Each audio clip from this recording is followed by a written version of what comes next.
Hello बच्चों, let's read the question. The question is sometimes balance point may not be obtained in the potentiometer wire. Why? कभी कभी हमें balance point नहीं मिलता है potentiometer wire में, ऐसा क्यों, ये मुझे बताना है।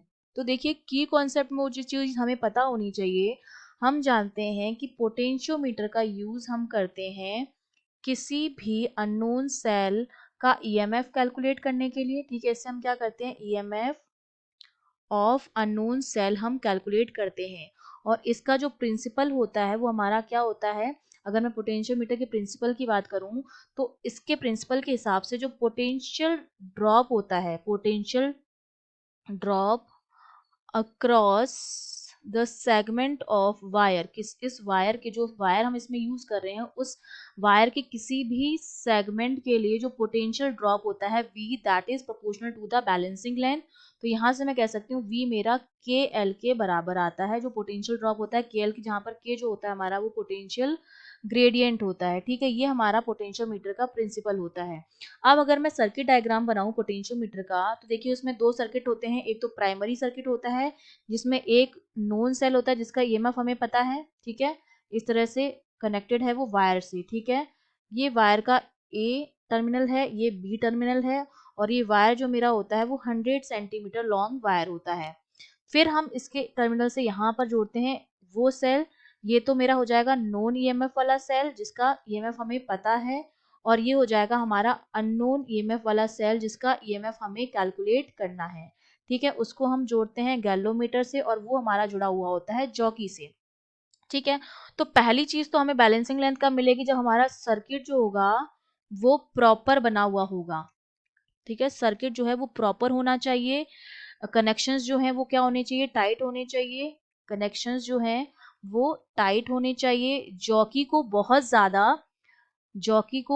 ज्यादा जो है पुश नहीं करना है, बहुत ज्यादा दबाना नहीं है उसको। ठीक है, बहुत ज्यादा पुश नहीं करना है, वरना क्या हो जाएगा, रेजिस्टेंस जो हो जाएगा आर वो हमारा चेंज हो जाएगा।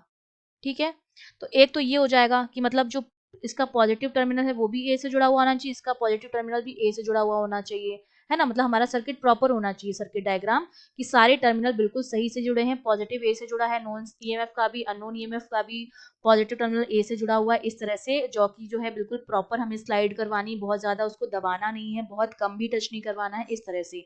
सेकेंड जो मेन चीज है, मेन रीजन जो है वो हमारा क्या होना चाहिए, जो हमारा स्टैंडर्ड सेल जो हम यूज कर रहे हैं, जो नॉन ईएमएफ है, वो हमेशा नॉन ईएमएफ जो है वो हमेशा ज्यादा होना चाहिए अननोन ईएमएफ से। ठीक है, अननोन ईएमएफ से ज्यादा होना चाहिए। अगर इस ऐसा नहीं होगा, हमने मान लिया कि जो नॉन ईएमएफ है वो कम है अननोन ईएमएफ से, तो हमें बैलेंस पॉइंट जो है वो ऑब्टेन नहीं होगा, not obtained balance point.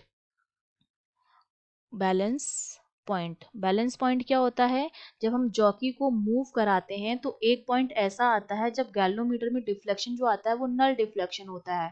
Null deflection का मतलब होता है अब गैल्वोमीटर में करंट जो है वो नहीं जा रही, आई जीरो है, तो उस पॉइंट को हम बोलते हैं बैलेंसिंग लेंथ। सपोज ये L1 है, तो इस L1 लेंथ का जो के अक्रॉस जो पोटेंशियल ड्रॉप बनता है वही हमारा इस अननोन सेल के ईएमएफ के बराबर होता है।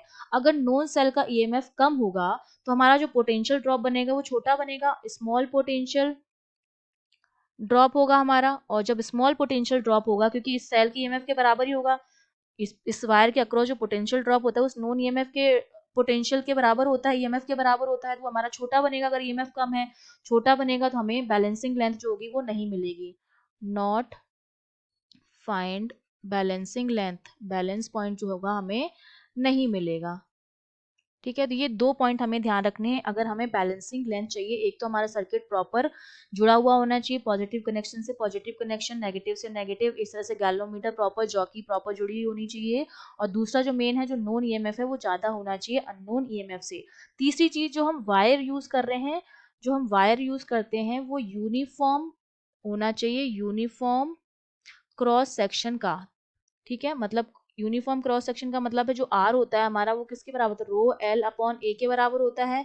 तो रो तो नेचर पर डिपेंड करता है मेटल के, तो वायर एक ही मेटल का ले रहे हैं तो ये तो सेम रहेगा।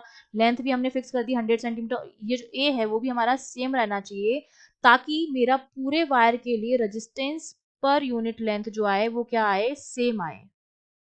नहीं तो हमें बैलेंसिंग लेंथ नहीं मिल पाएगी। तो ये चीजें हमें ध्यान रखनी है ताकि हमें बैलेंस पॉइंट मिले। अगर ऐसा नहीं होगा तो बैलेंस पॉइंट नहीं मिलेगा। I hope you understood well. All the best.